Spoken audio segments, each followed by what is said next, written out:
GTV में मुजाहिद बरेलवी आपको खुश आमदीद कहता है और हमारी इंतखाबी मुहिम का आगाज़ कल से हो चुका है।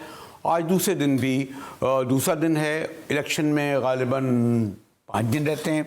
अभी भी कुछ लोग रात सरे राह चलते पूछते हैं हो भी रहे हैं नहीं। मैंने कहा भाई खुदा के लिए तो मत करो। और मैं अपने शरीक मेज़बानी कहता हूँ, क्योंकि अगर वहाँ से मैं शुरू करूँ तो डॉक्टर हुमा बकाई जब भी आती है तो मैं कहता हूँ आप शरीक मेज़बान हैं, क्योंकि माशाल्लाह खाली तजिए निगार नहीं है बल्कि ख़ुद ही एक मुस्तनद होस्ट भी हैं। और मुझे खुशी है कि आज मुझे अमीर अब्बास हमारे साथ बैठे हैं। और चैनलों में थे तब भी इनसे मुकालमा होता था और आज यहाँ कराची में और खुशी हो रही है और अगले 5 दिन रहेंगे। सना हाशमी के साथ बैठना भाई ज़रूरी है ये वक्त मजबूरी तो नहीं है ना क्योंकि आगे बढ़ूंगा तो इनका वक्त शुरू हो जाएगा तो और आज दिन बल्कि सना हाशमी का दिन होता है जुम्मा हफ्ता। सानी खान साहब मईशत पे है और फिर इस्लामाबाद में गलीज़ा फारूकी हमारे अब तो सीनियर एंकर ही हैं, वो भी हमें ज्वाइन करेंगी। मैं देख रहा हूँ जैसे मैंने कहा कि बहरहाल अगर बड़ी ख़बरों की तरफ जाएं तो तमाम मुल्क में तमाम मरकज़ी कायदीन बड़े बड़े जलसे कर रहे हैं। एक और बहुत ही गो के मामूली सी बात है, मैंने कल भी इशारा करा कि हम गुफ्तगू में आम तौर पर कौमी असम्बली के 266 नशिस्तें कह रहे हैं जनरल, लेकिन अब उसमें से एक जो आज़ाद उम्मीदवार कहते हैं, कुछ लोग कहते हैं नहीं उनका ताल्लुक बानी तहरीक से था और उनकी जिस तरह गुजरे उस पर गुफ्तगू नहीं करूंगा। तो यूँ 265 नशिस्तों पर जो इलेक्शन बाजोड़ एजेंसी में तहरीक को भी आप थोड़ा प्लीज क्लियर कर दें। बानी तहरीक कौन से मामला अब थोड़े दो बना दिए वही ना बानी तहरीक अब। और 265 नशिस्तों पर हैं, 593 कौमी सूबाई असम्बली की नशिस्तों पर हैं। ये भी एक काबिल बात है कि इस बार गालिबन 65% आज़ाद उम्मीदवार खड़े हुए हैं। गालिबन पाकिस्तान की सियासी तारीख में इतने बड़े तादाद में उम्मीदवार खड़े। वैसे अगर हमारे प्रोड्यूसर इसको चेक कर लें, सरगोदा से भी शायद इंतकाल हुआ है जी, कल इलेक्शन कमीशन ने मैंने बताया शायद इंतकाल हुआ है, वहाँ से भी कोई तो कुछ मुलतवी हुए होगा। तो एक ये बताना ज़रूरी था कि इससे पहले कि बानी तहरीक को साइफर केस में सज़ा हुई, उसके बाद तोशाखाना केस में सज़ा हुई और आज 7 साल सज़ा हुई है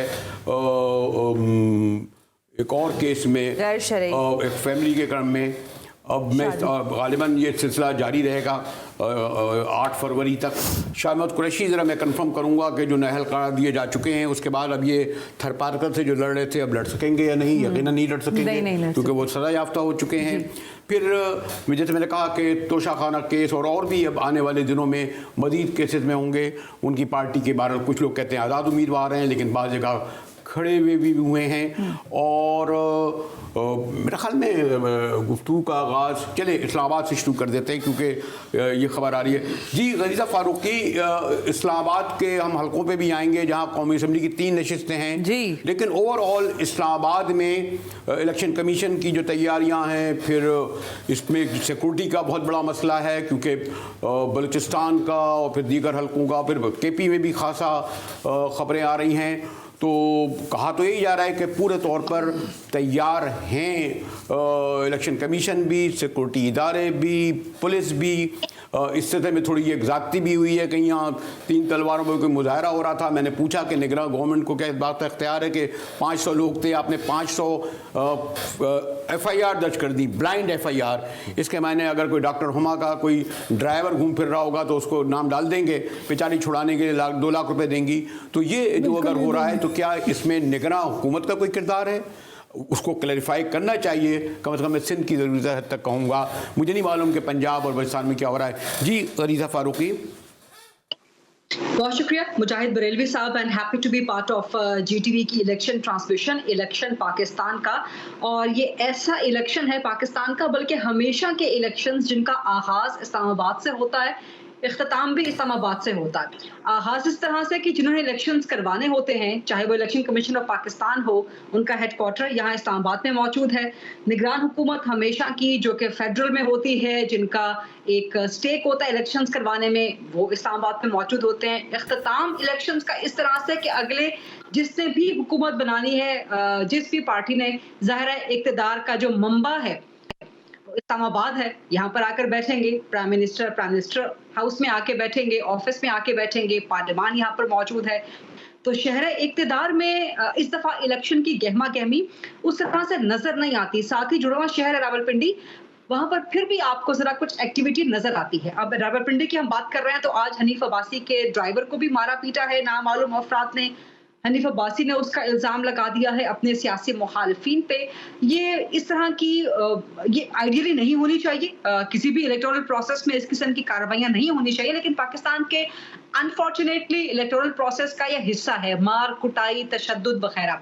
लेकिन इस दफा ये तशद्दुद तो खैर जिस भी सूरत हाल में हो छोटा मोटा नहीं होता, बट यहाँ पर सिक्योरिटी सिचुएशन इस दफा ज्यादा प्रिकेरियस हो गई है, पूरे मुल्क में ज्यादा प्रिकेरियस हो गई है। हम डिटेल में जरा ये मैंने कहा थोड़ा आपसे तारुफी तो ये कलमात ले लूँ, उसके बाद अपने मेहमानों से भी इब्तदा में कर लूँ, फिर आगे जैसे बढ़ते जाएंगे हम ज़्यादा डिटेल में इलेक्शन की डायनेमिक्स को, उसके दिन को और जो और बहुत सारे वारकात में उस पर भी करेंगे। देखा आप लोग तो अपने शहर के हैं, ये दोनों मेहमान हैं, तो फिर मैं पहले डॉक्टर साहब की तरफ जाऊँ या अमीर की तरफ? बिल्कुल पहले मैडम, मेरा ख्याल है अब दोनों में आपस में तय करवा दें कौन पहले बोलना चाहता है। चले अमीर कुछ आप कलमात कहें तो फिर मैं डॉक्टर साहब की तरफ। देखिए, इलेक्शन सनसनीखेज भी होता रहा है, इस दफ़ा भी है, कोई बात नहीं है।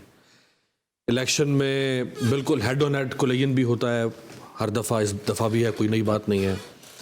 इलेक्शन में मारामारी भी हमेशा रही है, इस दफ़ा भी है, कोई बात नहीं है। तशद्दुद जैसे आप जिक्र कर रहे हैं, सिक्योरिटी, ये सब इलेक्शन का लाज़िम व मलज़ूम हिस्सा रहा है।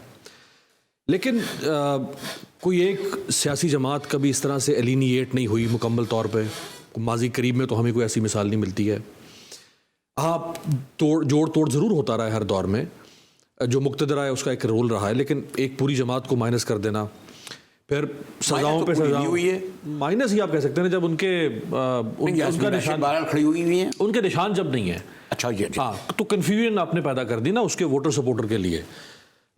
फिर जिस तरह केसेस पे केसेस उनके फैसले आ रहे हैं थोक के हिसाब से, जो फैसला आज आया, अगर उस फैसले को हम कंडेम ना करें, मेरा ख्याल है ये भी नहीं ना, हम कंडेम को हम ना सपोर्ट करेंगे ना कंडेम करेंगे। नहीं, देखिए ना, सपोर्ट तो चले, सपोर्ट भी लोग कर रहे होंगे, सपोर्ट करने वाले भी होंगे लोग, लेकिन मैं तो समझता हूँ कि ये इंतहाई भोंडा किस्म का केस, इंतहाई बेशर्म किस्म का केस, एक घटिया लोग किस्म का केस बना के दो लोगों की ज़ाती ज़िंदगी का मामला।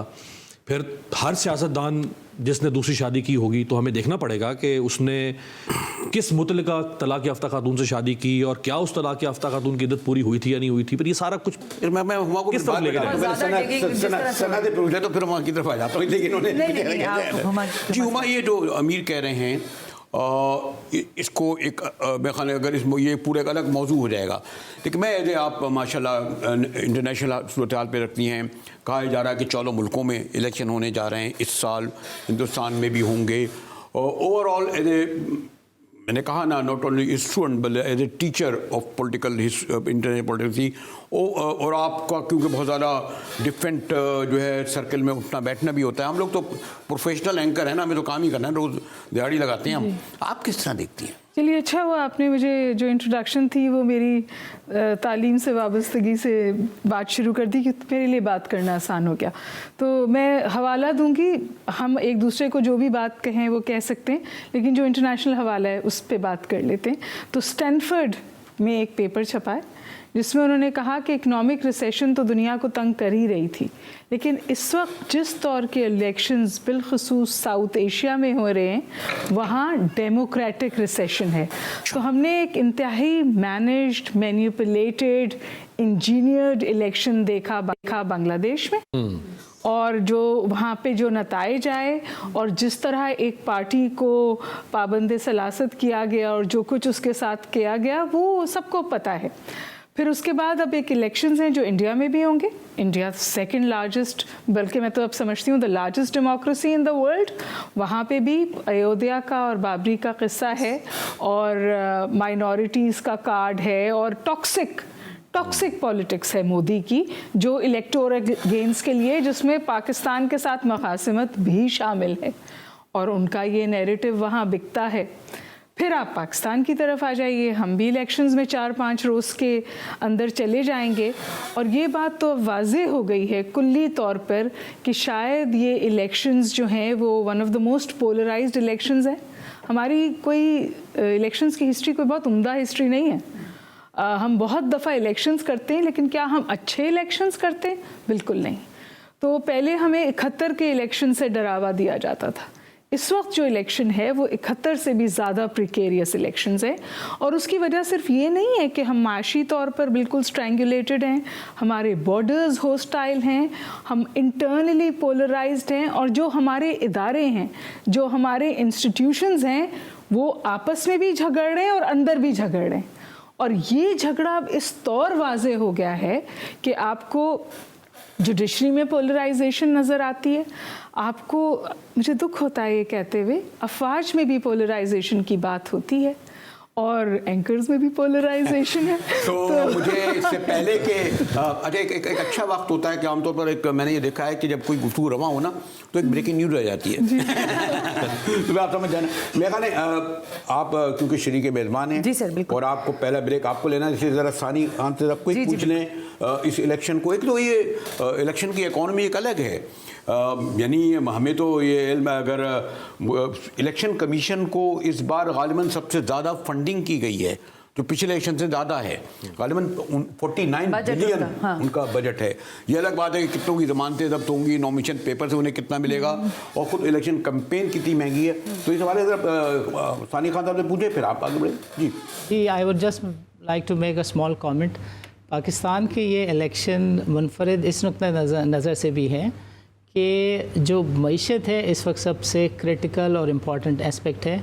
9 महीने पहले IMF ने आपको एक लाइफ लाइन दी थी, और वो ऐन उस वक्त तक की थी कि जब इलेक्शन होने थे।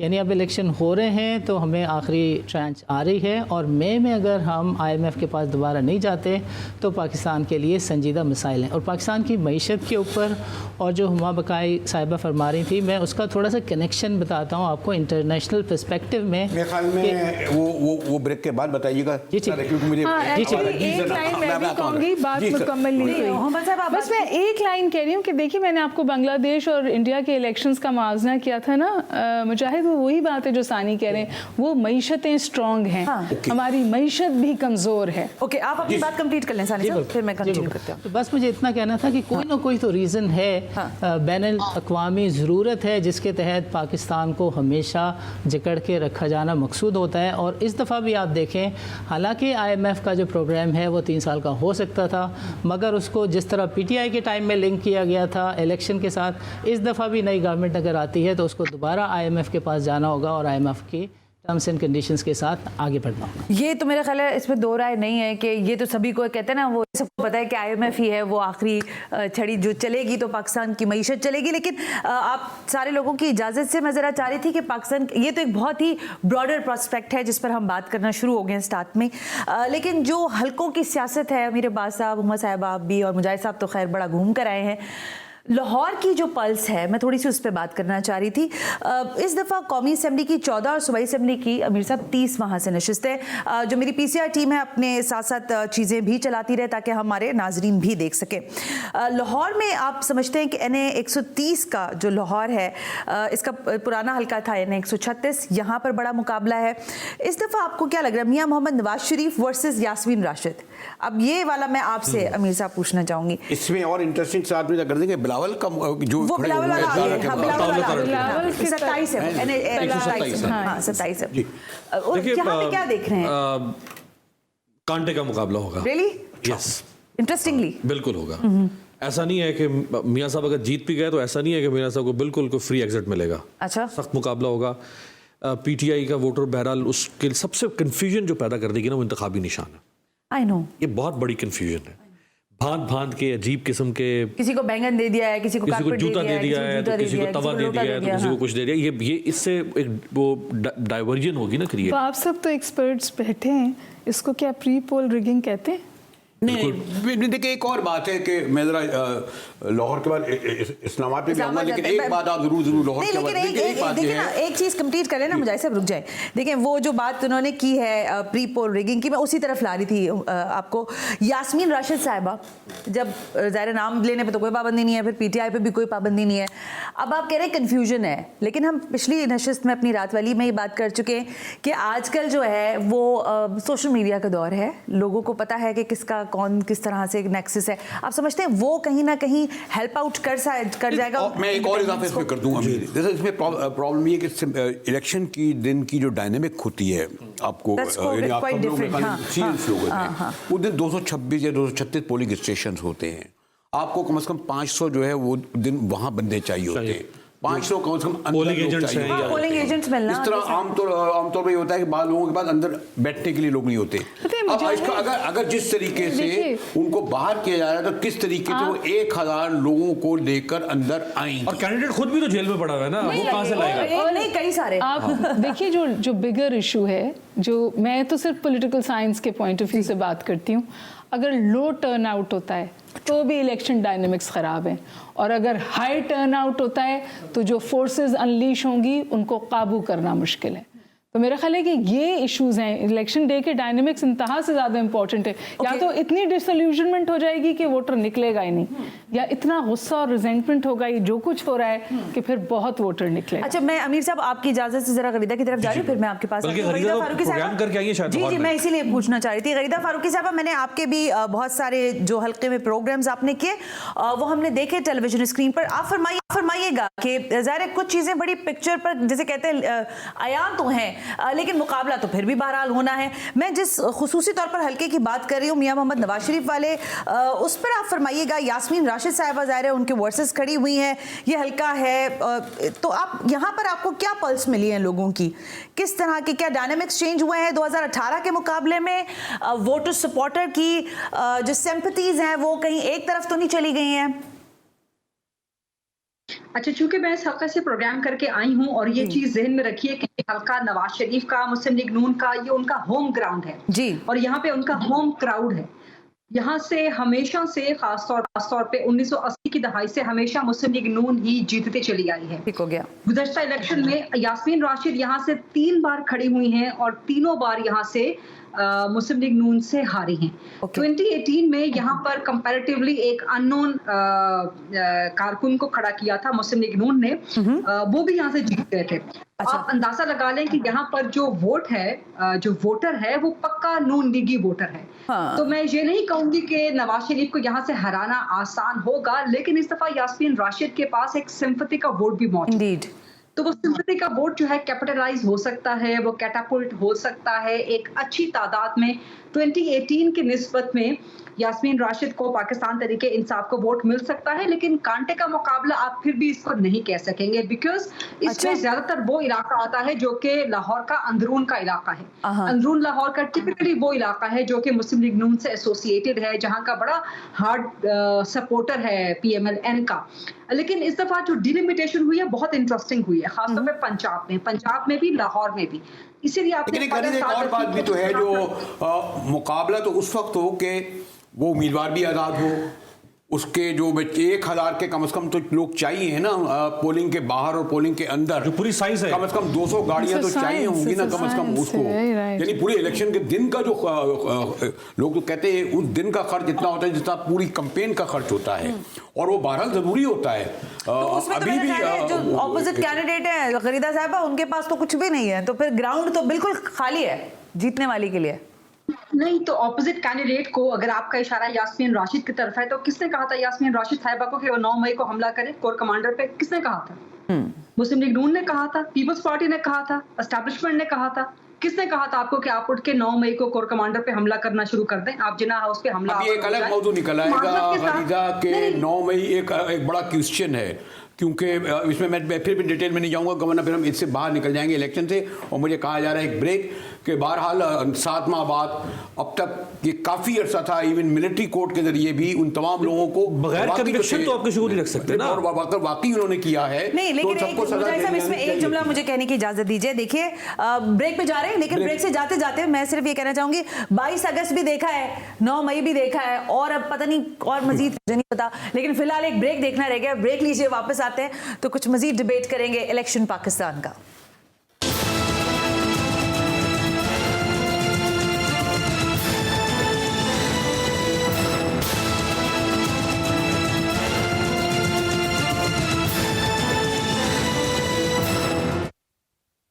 GTV की इंतखाबी जो खुसूसी नशियात हैं वो जारी हैं, और मुझे तो अभी जो हर रोज़ एक बड़ी ख़बर भी होती है जो हल्का वाइज हम अगर डिस्कस करें तो उससे ज़्यादा हावी हो जाती है।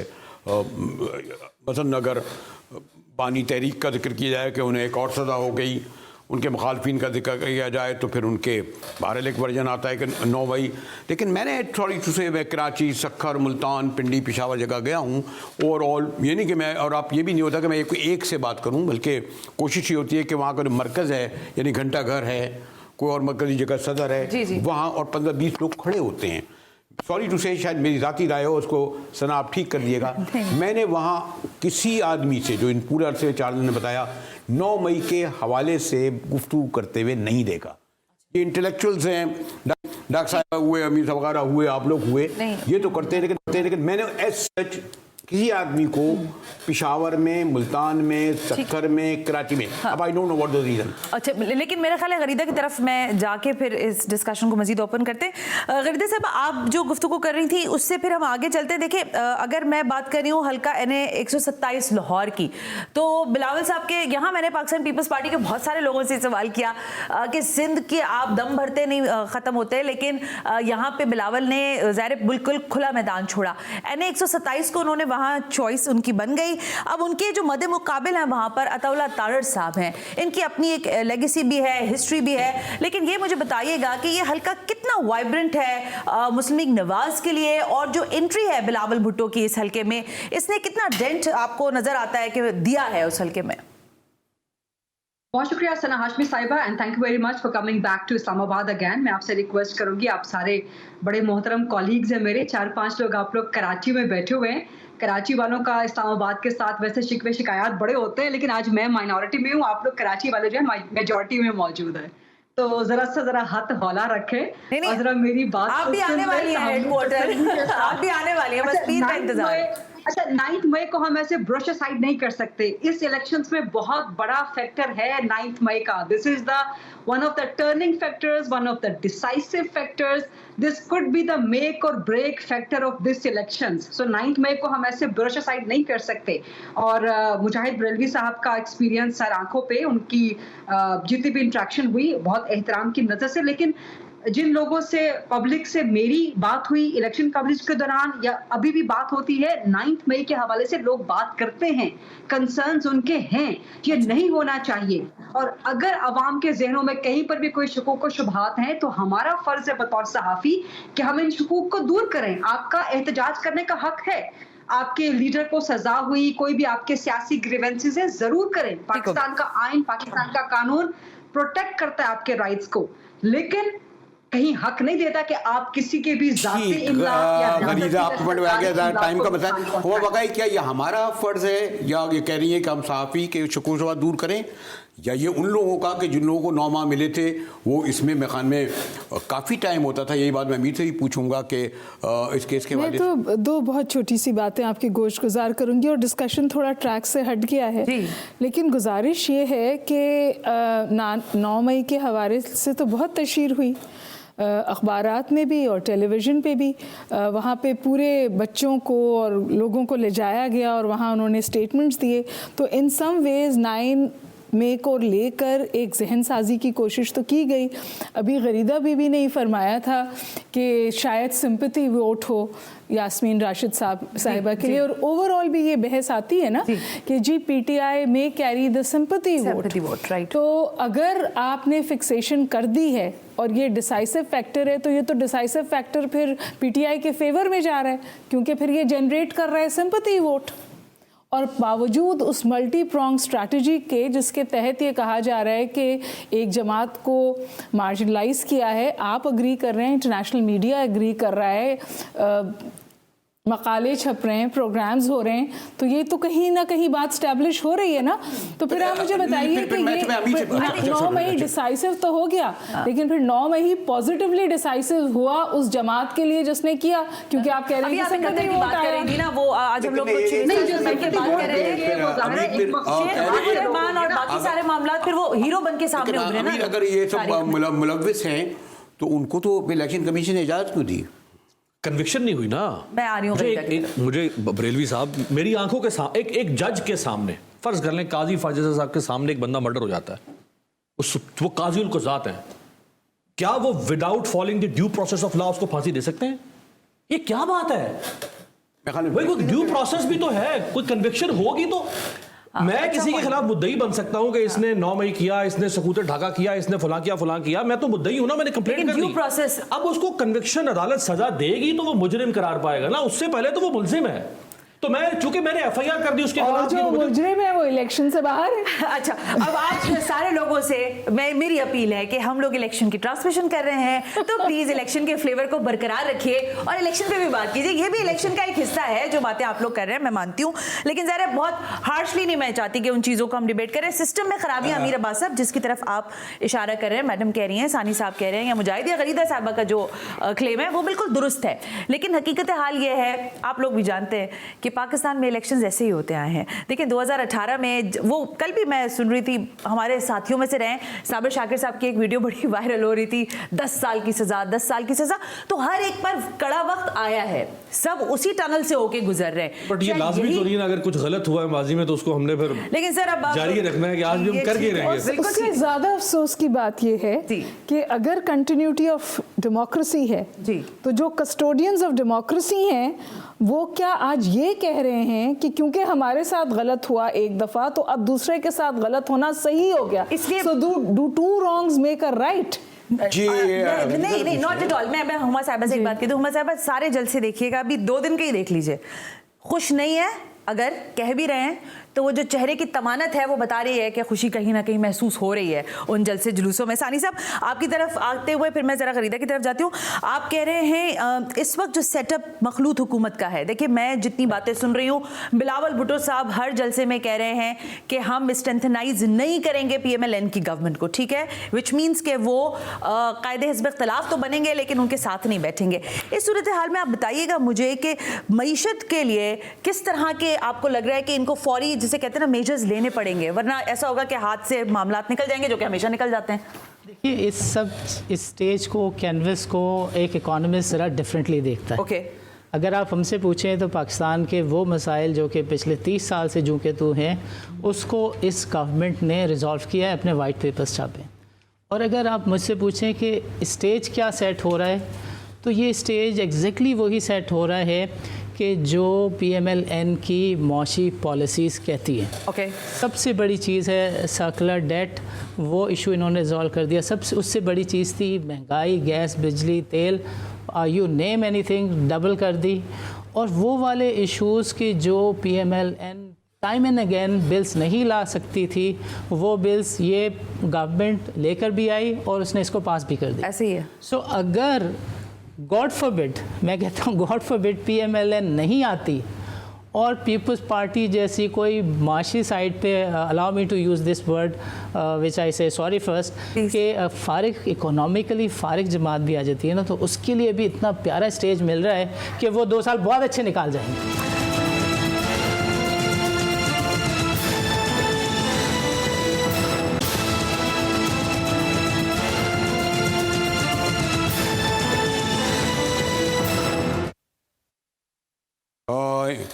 मुजाहिद बरेलवी अपनी पूरी टीम के साथ, और फिर गरीदा फारूकी हमें इस्लामाबाद में भी हमारे साथ तशरीफ़ फरमा हैं, और बिलावल भुट्टो साहब की जब तक की लाइव जा रही थी उस दौरान मुझे नहीं पता कि अगर किसी ने रिकॉर्डिंग हमारी गुफ्तगू कर ली हो और वो अगर पेश कर दी जाए, और ऐसा क्योंकि माजी में हो चुका है, लेकिन लेकिन हमने कोई ऐसी गुफ्तगू नहीं की कि जिन लोगों ने की थी और जो बाद में चलाई गई थी उन्हें कहा याद करके इंटरेस्टिंग आशीष साहब वाली बात कर रहे हैं। मैं जहाँ तो लोग कहते पैसे मांग रहे हैं, हमने गुफ्तगू की है लेकिन हमने कोई ऐसी गुफ्तगू नहीं की है। नहीं, ठीक है, मैंने तो बिल्कुल नहीं की। अच्छा, ये भी सही है जी जनाब।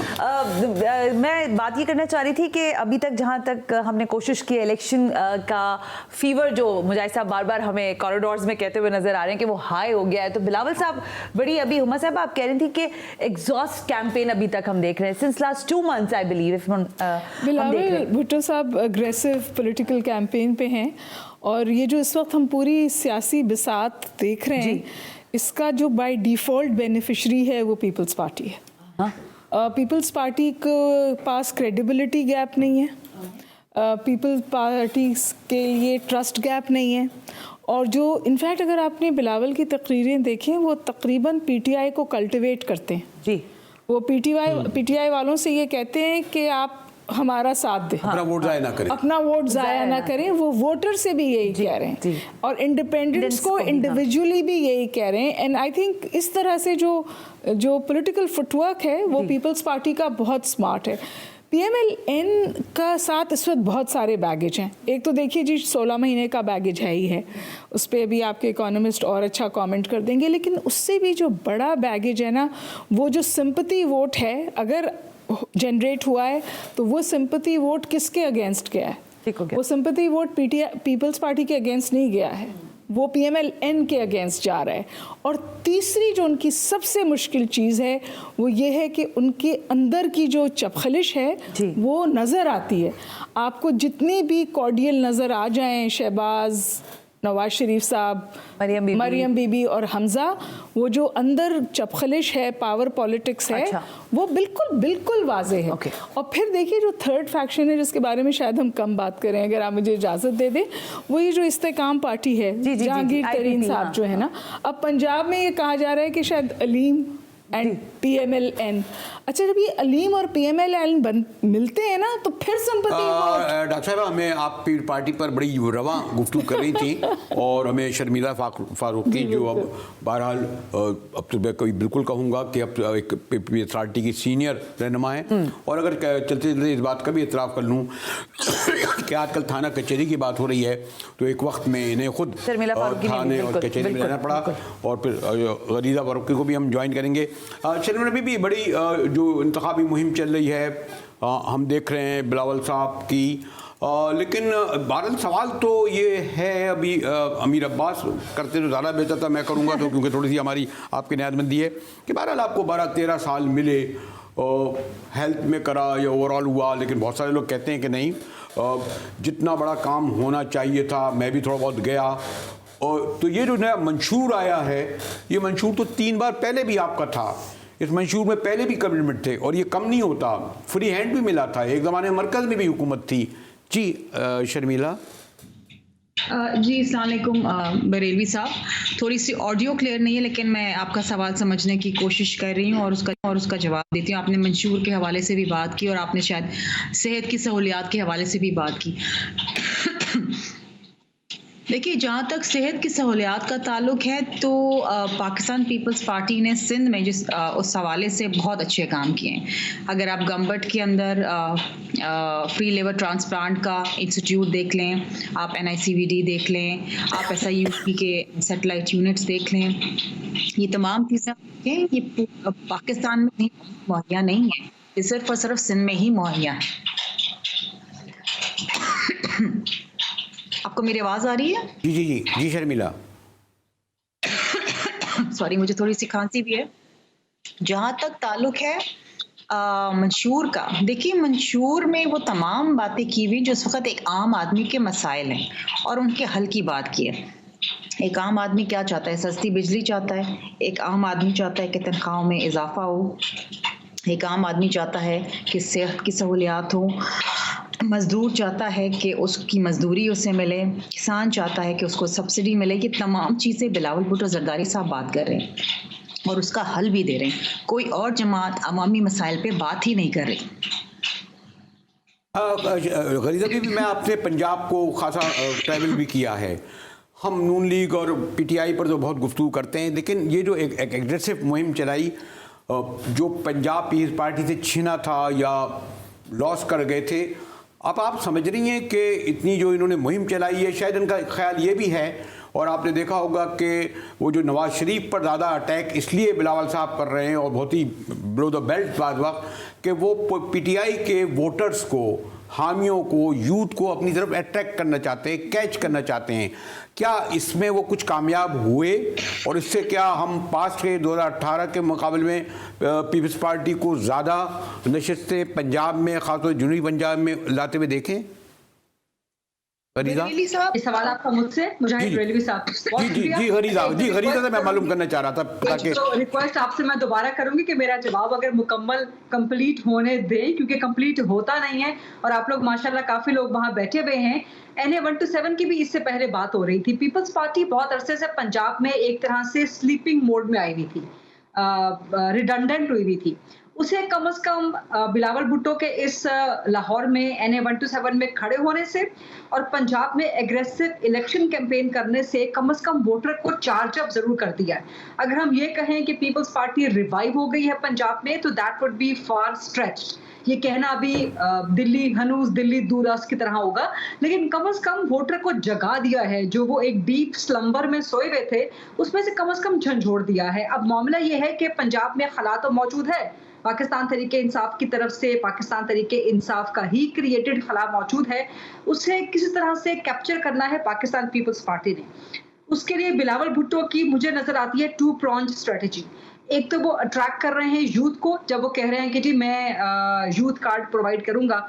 ये मेरे ख्याल है कि स्काइप पे एक फैसिलिटी होती है कि जब आप थम्स अप करें या कुछ ऐसा करें तो बलून्स आ जाते हैं।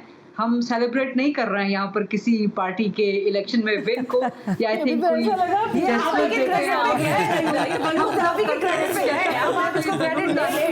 तो ऐसा लगा पीपल्स पार्टी को सेलिब्रेट कर रही है। जी तो मैंने एकदम से देखा कि वो गुब्बारे उड़ रहे थे, तो वो आप में से किसी का बर्थडे अगर हो आज तो हम सेलिब्रेट कर सकते हैं। Anyway, coming back to that debate, so एक तो वो यूथ को अट्रैक्ट कर रहे हैं बिलावल भुट्टो, यूथ कार्ड का वो कह रहे हैं। फिर वो कहते हैं जी एंटी नवाज कैंपेन कर रहे हैं, एंटी PMLN कैंपेन कर रहे हैं। सो पंजाब में ये बहुत बिकती है और इसको पाकिस्तान तरीके इंसाफ ने, इसको बानी शायद ने बहुत ज्यादा हाइप दे दी थी, एंटी नवाज को, एंटी PMLN को। सो बिलावल भुट्टो भी अब उसी स्ट्रैटेजी को लेके चल रहे हैं। NA 127 में कहना तो मुश्किल है कि कौन वहां जीतेगा, लेकिन ये उन हलकों में से होगा जहां पे नून लीग को एक टफ फाइट मिल सकती है।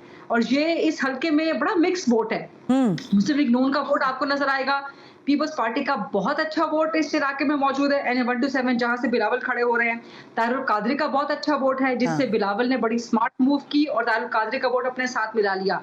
TLP का वोट यहाँ पर बहुत ज्यादा है, तहरीक लब्बैक का वोट, तो वो डैमेज कर सकता है नून लीग के वोट को। वो पीपल्स पार्टी के वोट को डैमेज नहीं करेगा, वो नून के वोट को डैमेज कर सकता है। जी अगर एक क्विक आप अगर अमीर शर्मीला से बात कर ले, ताकि क्योंकि मेरे ब्रेक की जी शर्मीला साहब, इसमें कोई शक नहीं है, NICVD है या गुम्बट में जो हॉस्पिटल है, 1-2 और प्रोजेक्ट्स है जिनको पीपल्स पार्टी बहुत रिपीट करती है।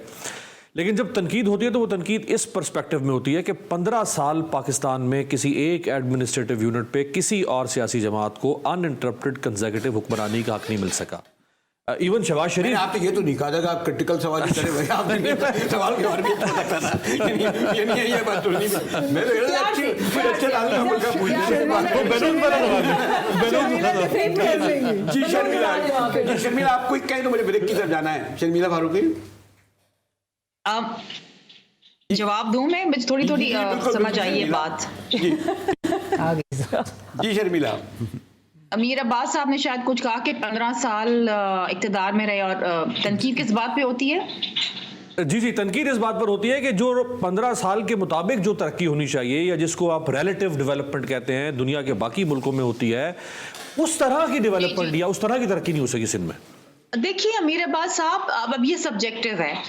हम ये समझते हैं कि हमारी जितनी कैपेसिटी थी, सिंध के पास जितने वसाइल थे, उनको बरोए कार ला के हम जो भी खदमत कर सके हमने की, चाहे वो सेहत के हवाले से हो, चाहे वो लैंडलेस ख़वातीन हारियों को ज़मीन देने के हवाले से हो, चाहे वो मदर एंड चाइल्ड हेल्थ हो। आपको याद होगा थर पार्कर में एक दफ़ा एक वक्त ऐसा भी था जिसमें अनफॉर्चुनेटली बच्चे पैदा होते ही मर जाते थे, माँ की नशोनुमा सही नहीं थी। अब वो सिनेरियो नहीं रहा है, मोर्टेलिटी रेट नहीं रहा है, उसके ऊपर बड़ा हमने काबू किया।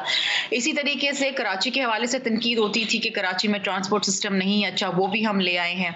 फिर अनफॉर्चुनेटली जो सिंध के साथ एक बड़ा अलमिया रहा वो ये रहा कि जब भी मियाँ साहब की हुकूमत आई और अगेन पीटीआई की जब हुकूमत आई, तो इन तमाम अदवार के अंदर जो फेडरल पीएसडीपी होती है, जिसमें जो मेजर मेगा प्रोजेक्ट्स होते हैं, उसमें वफाक की शराकत दारी होती है, उसमें हमेशा सिंध के हवाले से उन फंड्स को बिल्कुल श्रिंक कर दिया गया।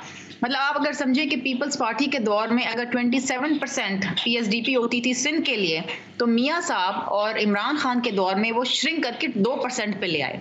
अच्छा, जो बड़े बड़े प्रोजेक्ट्स होते हैं, मेगा प्रोजेक्ट, हाईवेज और ये सारी चीज़ें, ये वफाक के साथ शराकत दारी के हवाले से होते हैं। और अगर वफाक उसमें अपना 50% या 60% ना डाले तो एक छोटा सूबा अपने आप को बड़े प्रोजेक्ट्स नहीं कर सकता। मुझे पता है ब्रेक एक सेकंड, बहुत ही जल्दी जवाब दे देंगी शर्मिला।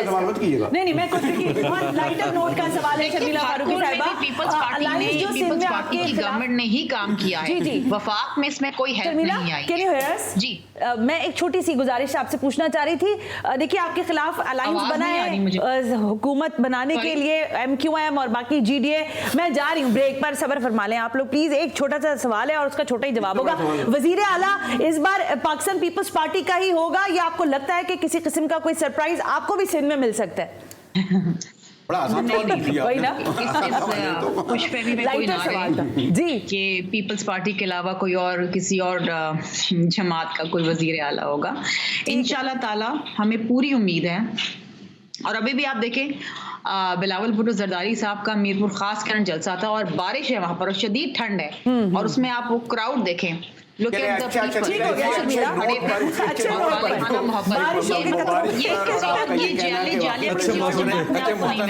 हम एक ब्रेक की तरफ चलते हैं और हमारी इंतखाबी नशरियात जारी हैं, हमारे साथ रहिएगा।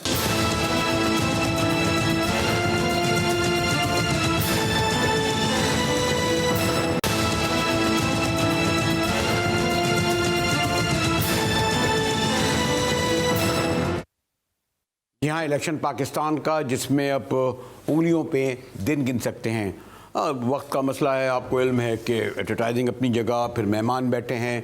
कोशिश करूँगा कि जो कम वक्त में ज़्यादा अकोमोडेट किया दिया। सवाल हमारे साथ शर्मिला फारूकी पीपल्स पार्टी की, मैंने कहा कैंडिडेट भी हैं इस बार, और फिर गलिया फारूकी इस्लामाबाद में हैं, इसलिए मैं खुद सवाल करने के बजाय डॉक्टर साहब ये काफ़ी डिटेल से पीपल्स पार्टी पर गुफ्तगू हुई, शर्मिला ने मौक़िफ़ रखा और गलिया फारूकी क्योंकि बहुत ही उन्होंने तफसील से बताया।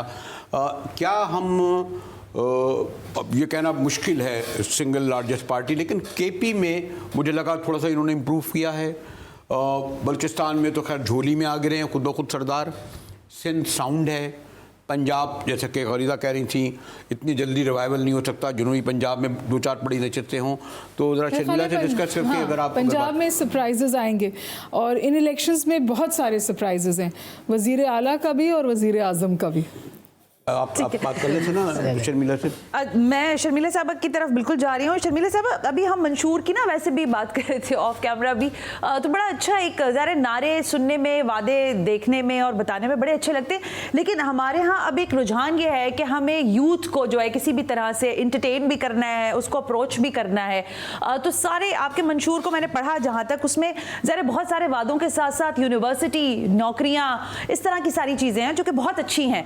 लेकिन ये फरमाइएगा, डॉक्टर हुमा मुझसे कह रही थी कि जो प्राइमरी जो सेक्शंस हैं या प्राइमरी लेवल पर जो काम होना चाहिए वहां पर बड़ा प्राइमरी ना सेकेंडरी बोर्ड के रिजल्ट्स देखिए। एग्जैक्टली। ना तो हवा में यूनिवर्सिटीज बन सकती है, ना हवा में नौकरियां दी जा सकती है। मैं अभी यही बात करने लगी थी, वो जो इंटर का भी रिजल्ट आया है, दैट्स सो बैड, और इंटर बोर्ड के साथ साथ जो मैट्रिक बोर्ड है, ख्वातीन ने मिलकर खातून से जो पुछार कर दी सवालात की। Sharmila, your take please. ये बरेली साहब मुसलसल साइड ले रहे हैं शर्मिला साहब। मैं शहर में रहना है ना, आपका क्या, आप चले जाएंगे। जी शर्मिला जी। देखिए, I have to agree to one thing with you कि पाकिस्तान के अंदर जो लिटरेसी रेट है वो बहुत ही कम है और ये सिर्फ सिंध में नहीं है, पूरे पाकिस्तान के अंदर है। गो कि हमारा आइन ये कहता है कि जी मुफ्त तालीम बच्चे और बच्चियों के लिए, लेकिन उसकी इम्प्लीमेंटेशन का आज भी फुकदान है, इसमें कोई दो राय नहीं है, ये एक हकीकत है, ऑन ग्राउंड रियलिटी भी अगर आप देखें। लेकिन इसके ऊपर भी हमने सिंध के ऊपर बड़ा काम किया है। हमने ये किया है कि जो घराना अपने बच्चे और बच्चियों को स्कूल भेजेगा, बिलखुसूस बच्चियों को, जो forest of the poorest house hold है, उसको हम स्टाइपेंड देंगे। इस तरीके से हम उनको मोटिवेट कर रहे हैं, क्योंकि होता ये है कि गुर्बत है तो माँ बाप की कोशिश ये होती है कि खेतों में लगा दें या किसी काम से लगा दें ताकि कोई ना कोई आमदनी में इजाफा हो। तो हमने ये किया है कि हमने कम्युनिटी स्कूल्स बनाए हैं, कम्युनिटी को ओनरशिप दी है। उसमें फिर हमने किया कि अगर आप अपनी बच्चियों को स्कूल भेजेंगे तो महाना आपको एक रकम मिलेगी, चाहे वो 500 रुपये हो, चाहे वो 1000 रुपये हो, मुख्तलिफ तहसील्स और ताल्लुकात के अंदर जहाँ पर पोरेस्ट लोकेलिटीज़ हैं, वहाँ पर हमने ये किया है। लड़कों को स्कूल भेजेंगे तो उसकी भी हमने एक शर्मिला, मुझे एक बात की सॉरी तो इजाज़त दीजिए कि आप जो बहुत सराहत से जो बयान कर रही हैं, लेकिन क्या वजह है कि लोगों के दिमाग में वो जो नारा था रोटी कपड़ा मकान, और मुझे याद है कि शौकत इस्लाम के शदीम शान जुलूस निकलते थे गरीदा फारूकी पार्टियों के, जैसे मियाँ साहब का नारा है वोट को इज्जत दो, वो मेरे ख्याल इनका तो खैर नारा ही पता नहीं बल्ला ही नारा था, वो सब छिन गया। तो गालिबन मंशूर कौन पढ़ता है? सॉरी टू से डॉक्टर साहब आप पढ़ती होंगी क्योंकि आप पढ़ी लिखी हैं, लेकिन मंशूर कोई नहीं पढ़ता, लेकिन मंशूर पढ़ते भी हैं और मंशूर के जो सीधा मैंने गरीदा से सवाल किया था, गरीदा slogan is more important than मंशूर। अच्छा, लेकिन मैं शर्मिला की तरफ जाने से पहले मैं जरा सानी साहब ये बताइए, रोटी कपड़ा मकान। सानी साहब मुझे एक सवाल मुझे इजाजत दे दीजिए। 300 नौकरियां, दुगनी तनख्वाह, 300 नौकरियां नहीं 300 यूनिट बिजली, करोड़ों नौकरियां, अभी पेंशन देने के पैसे नहीं है, तनख्वाहों का रोना पड़ा है। तो सर ये मुझे भी बताएं ना, मुझे भी फिर समझ आए तो मुझे बहुत अच्छा लगे। इसी में एक ज़िमनी सवाल ले लें जो इन्होंने 300 यूनिट बिजली मुफ्त कही, 5700 अरब रुपए सर्कुलर डेट है इसी बिजली का, और पेंशन उसमें 300 यूनिट और फ्री दे देंगे आपको। पेंशन और सर्कुलर डेट बराबर है, पेंशन देने के पैसे नहीं है, पेंशन देने के पैसे नहीं। अभी सिंध में यूनिवर्सिटीज के पैसे वफाक ने बंद कर दिए हैं। बिल्कुल ऐसे ही है। जो पब्लिक सेक्टर यूनिवर्सिटीज हैं उसकी फेडरल सपोर्ट बंद हो गई है सर, तो ये किधर से आएंगे? चलें बिल्कुल बताइए। जी प्लीज जस्ट 2-3 सेंटेंसेस। देखिए, इसके साथ साथ आप ये भी याद रखें कि PIA के 270 अरब रुपए का नुकसान जिस मैनेजमेंट ने किया, उससे पूछने के बजाय उसका हल केयर टेकर सेटअप ने ये निकाला है कि इस कर्ज़े की जो अदायगी जिन 9 बैंकों को करनी है वो 10 साल में 12% सूद के साथ 320 अरब रुपए एडिशनल अदायगियों के बोझ के साथ टैक्स पेयर के ऊपर ये बर्डन चला गया, वो PIA की बुक से हटा दी, बिकॉज PIA को क्लीन करके किसी के हवाले करना है। सर्कुलर डेट में आपको बताऊं कि अगर हम 10 साल पहले 5 पैसे 10 पैसे पर यूनिट बिजली की कॉस्ट बढ़ाने पे एग्री कर जाते और सियासी फैसले नहीं करते, तो आज आपके पास 3000 अरब के सर्कुलर डेट का चैलेंज नहीं होता। ये बहुत बड़ी ब्लेसिंग है जो प्रेजेंट गवर्नमेंट है, ये वो हर बदतरीन बुरा फैसला जो कोई सियासी गवर्नमेंट नहीं लेती, 3 गुना बिजली के पैसे बढ़ा दिए, गैस के पैसे 3 गुना बढ़ा दिए। ये तनख्वाह कैसे दुगनी करेंगे आके मुझे बस ये बताओ। ये तनख्वाह क्यों डबल करेंगे? देखिए सबसे बड़ा हेयर कट, देखिए सबसे बड़ा हेयर कट जो है ना वो पाकिस्तानी रुपए के साथ लगता है। हेयर कट इसे कहते हैं कि आपको 100 रुपए दिए और आपको कहा कि अब आपकी तनख्वाह खातून से पूछ रहे हैं ब्रेक की तरफ जाएंगे। यानी मालियत में किसी चीज़ की कमी का होना, आपके 100 रुपए के बजाय मैंने 500 रुपए तनख्वाह कर दी, आपकी तनख्वाह बढ़ जाएगी और खरीद कम हो जाएगी। डॉक्टर साहब शर्मिला कोई आखिरी मैं फिर कहूँगा, शर्मिला जो आपका मंशूर अपनी जगह, स्लोगन ही मेरे ख्याल में होता है जो लोगों को अट्रैक्ट करता है। बहरहाल पीपल्स पार्टी रोटी कपड़ा मकान के नारे के बाद अब तक 70 साल के बाद दूसरा ऐसा नारा नहीं ला सकी जो बहुत बड़ा वोट कैच कर सके। पीपल्स पार्टी कब लाएगी? प्रोविंशियल मेरे साथ फाइनेंस देखिए, कमीशन की more बात than कर रहे हैं ever सानी now, साहब। आज के दौर में इतनी रोटी बड़े-बड़े कपड़ा लफ्जों में मकान लिख के की दे बहुत दिया ज़्यादा मुझे कि इस अहमियत पे कम होगी। बात होगी। जी शर्मिला की बात सुनने पर ब्रेक के जाएंगे। हाँ, देखिए जी, आज पाकिस्तान के जो माशी और सियासी हालात हैं, आज के दौर में तो रोटी कपड़ा मकान तो बहुत ज़्यादा रेलेवेंट हो गया है। बिलखुसूस सैलाब के आने के बाद जब लोगों के घर बार माल मवेशी खेत सब बह चुके हैं, तो आज वही पीपल्स पार्टी है जो सिंध के अंदर उनको 21 लाख घर बना के दे रही है। और दूसरी हमने जो एक बात कही है जिसके ऊपर जो मैं समझती हूँ कि आज के दौर के हवाले से बहुत अहम है, नई सोच। वो नई सोच क्या है? वो यही सोच है, ये जो आज आप देख रहे हैं गालम गलोच की सियासत, एक दूसरे को जेलों में डालने की सियासत, एक दूसरे के ऊपर ताने कसने की सियासत, इसको ख़त्म करें। Let's get done with this. लेकिन इसमें शर्मिला साहिबा, सॉरी, ये जो आप ही के पार्टी से ताल्लुक़ रखते हैं, राजा परवेज़ अशरफ, आप ही के स्पीकर थे, उन्होंने ही एक साबिक वज़ीर आज़म के खिलाफ तोशाखाना केस भिजवाया था इलेक्शन कमीशन को। आप ही के केस के ऊपर एक साबिक वज़ीर आज़म अंदर गया। वो इसलिए गया क्योंकि एक जर्नलिस्ट ने राइट टू इंफॉर्मेशन के तहत इंफॉर्मेशन मांगी थी। अब अगर आपके मुल्क में एक कानून है जहां पर कोई भी दरखास्त देके किसी भी मामले के बारे में इंफॉर्मेशन ले सकता है, जिसको कैबिनेट डिवीजन अपोज कर रही थी, लेकिन चूंकि एक कानून है, शर्मिला, हम ये चाहेंगे कि आइंदा, क्योंकि ये इसी तरह के सवाल करते रहेंगे तो इसमें कुछ सादा आसान सवाल नहीं करेंगे, आइंदा बुलाएंगे और आमने सामने बात होगी। और हमें जब एक मिनट शर्मिला से पूछ लूं, बस मैं ब्रेक पे जा रही हूँ। सानी साहब बोलेंगे, मैं नहीं बोल रही ना, मैं तो मईशतदार नहीं हूँ। हाँ, क्या कह रहे थे सानी साहब? प्रोविंशियल फाइनेंशियल कमीशन, मुझे सॉरी तुझे एक ब्रेक की तरफ जाने को कह रहा हूँ। ऐसे ही रद्द होता है, ऐसे ही रद्द होता है।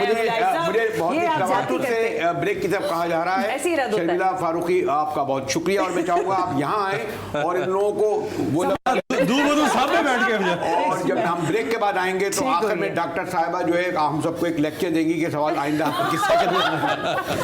ब्रेक के बाद जाने की इजाजत पार्टी ब्रेक के बाद अगर रुक रही है ना।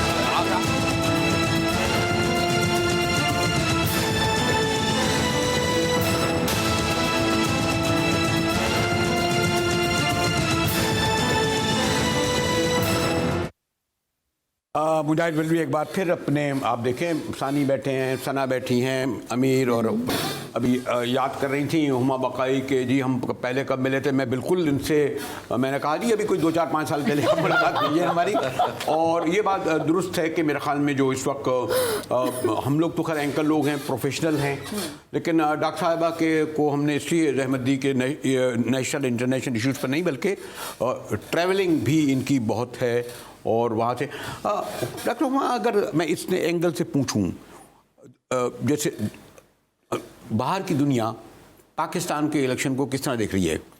पहले तो लोग ये तक हमारे यहाँ बात करने लगे जी उधर ट्रंप आएगा तो ये करे हो जाएगा, और इन्फ्लुएंस पहले बहुत ज़्यादा हुआ करता था, समझा ये जाता था कि वहाँ से उम्मीदवार आता है।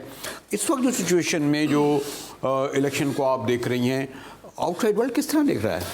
मुझे सोलंकी साहब की वो प्रेस कॉन्फ्रेंस याद आ गई। कौन सोलंकी? मुर्तज़ा सोलंकी, वज़ीर इत्तलात जो हैं, उन्होंने कहा, किसने कहा है ऑब्जर्वर्स नहीं आ रहे हैं? ऑब्जर्वर्स के कोई बड़ा ऑब्जर्वर नहीं आया। अच्छा, ये हो सकता है मेरी यूरोपीय यूनियन ने कहा था कि भेजा, इत्तला हो सकता है मेरी गलत हो, लेकिन कोई हाई प्रोफाइल ऑब्जर्वर्स नहीं आए। एक तो बहुत ये कि दुनिया बहुत डिजिटलाइज हो गई है इस वक्त, और इतने तनाज़े हैं जिस पे ग्लोबल अटेंशन है, और जो साउथ एशियन इलेक्शंस हैं उनको बहुत अच्छी निगाह से नहीं देखा जा रहा। बांग्लादेश के इलेक्शंस, जैसे मैंने कहा, बहुत बुरी प्रेस उस पर आई। इंडिया के इलेक्शंस पर बहुत सारे सवालात हैं, और इसी तरह पाकिस्तान के इलेक्शन से आपने कहा बाहर किस तौर देखा जा रहा है, तो आपको पता है कि इकोनॉमिस्ट का जो आर्टिकल आया वो मेरे ख्याल में बहुत दफ़ा कोई और सवाल कर लूं, और वो फिर अमीर वही सवाल आप तीनों से कर लूंगा मैं। उन्होंने छेड़ना शुरू कर दिया इकोनॉमिस्ट को, बार-बार उसको ट्वीट कर रहे हैं, उसको बार-बार, इसलिए कि वो क्योंकि उनको कभी आज तक इतनी उसमें इंप्रेशंस मिले ही नहीं जितने इस पे मिल रहा है। ठीक है, और फिर उसका जो रिएक्शन मुल्क में आया वो भी इस बात का अकास है कि शायद इस वक्त ग्लोबल ओपिनियन भी अहम नहीं है। ये मैं गुजारिश। अच्छा अमीर, ये बताओ, ये जो मैं इत्तेफाक से एक इलेक्शन में लंदन में था, और 10 बजे एग्जिट पोल आता है, और आप एग्जिट पोल वही होता है, शायद 1 सीट का फर्क होता है, वही जो एक्चुअल इलेक्शन आता है। इधर मैं देख रहा हूँ बड़े पोल्स आए, आज भी बहुत आ रहे थे, 15% बढ़ गया, ये फीसद बढ़ गया, ये हो गया, तो ये कितने रिलायबल? देखिए, एक तो शुक्र करें कि पोल्स आ रहे हैं, वरना इलेक्शन कमीशन ने तो जमहूरियत पे ऐसा ढक्कन रख दिया था इस दफा। उन्होंने तो पोल्स पर ही पाबंदी लगा दी थी ना। आप जो प्रोग्राम्स करके आए हैं मुख्तलिफ हलकों में, उसमें भी पाबंदी लगी। आप आउटडोर प्रोग्राम्स नहीं कर सकते, ओपिनियन नहीं ले सकते। अच्छा, वो जो आप जिन मुल्कों की आप बात कर रहे हैं, वहाँ पे जितने भी इदारे हैं जो ये सर्विस करते हैं या पोल्स सामने लेकर आते हैं, वो फ्रैक्चर्ड पोल्स नहीं लेकर आते सामने। हमारे यहाँ तो जितने भी हैं अक्रॉस द बोर्ड, ये इप्सॉस है और ये गैलप है, ये सब, मैं तो इनको किसी इस वक्त सेंटिमेंट्स वही हैं जो वो बता रहे हैं, लेकिन मैं इनको कोई ट्रस्टवर्दी नहीं समझता। अच्छा, मेरी तो तबीयत होती रहती है, आप डॉक्टर को सवाल कैसे कर लें? के भी पोल्स जो हैं वो सारी दुनिया ने हिलरी क्लिंटन को जिता दिया था। हमारे भी सारे एंकर्स जो वहाँ खड़े हुए थे वो नहीं, एक एंकर मौजूद है, $100 उनसे जीत गया था। एंड ट्रम्प, मैं जिस चैनल में था, मैं 6 पगों का चक्कर लगा के आया, तो मैंने कहा हिलरी तो हार रही है।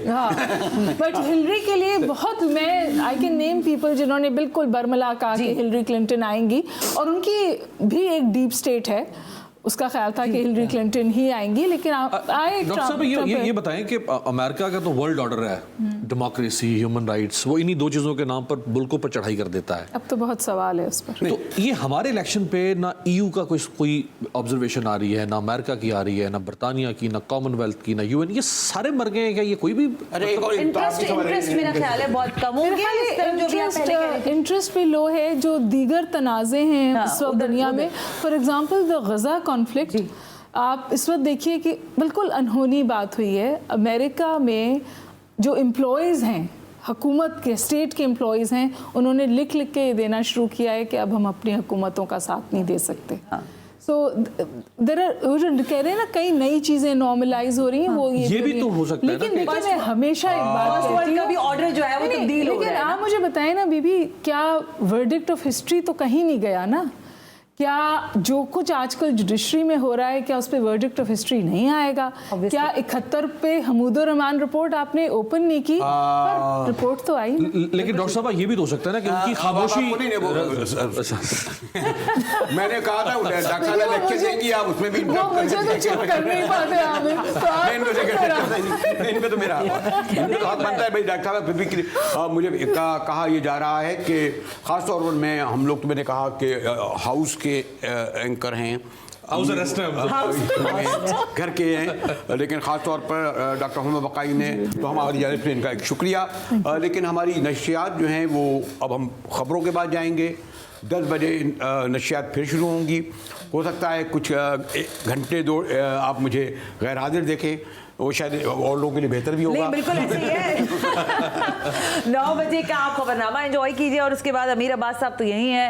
मोहम्मद बकाई साहब, आपका बहुत शुक्रिया कि आप तशरीफ लेकर आए, और मुजाहिद बरेलवी साहब आप वापस आए, जो भी कमिटमेंट्स आपके पूरे करके आए। और सानी साहब, आप मईशत के और मंशूर पढ़ लें सारे लोगों के, और हमें बता दें अगले प्रोग्राम्स में कि क्या मिलने वाला है पाकिस्तान को, और तो हम आपके साथ भी कंटिन्यू रखेंगे इंशाल्लाह। लेकिन यहाँ से हम वाइंड अप नहीं करें। 10 बजे तंजीला मजहर साहिबा एंकर ब्रिगेड लेकर दोबारा आपके सामने हाजिर होंगी, और बात करेंगे इलेक्शन पाकिस्तान का। ट्रांसमिशन आप देख रहे हैं GTV पर। मुलाहिजा कीजिए खबरनामा।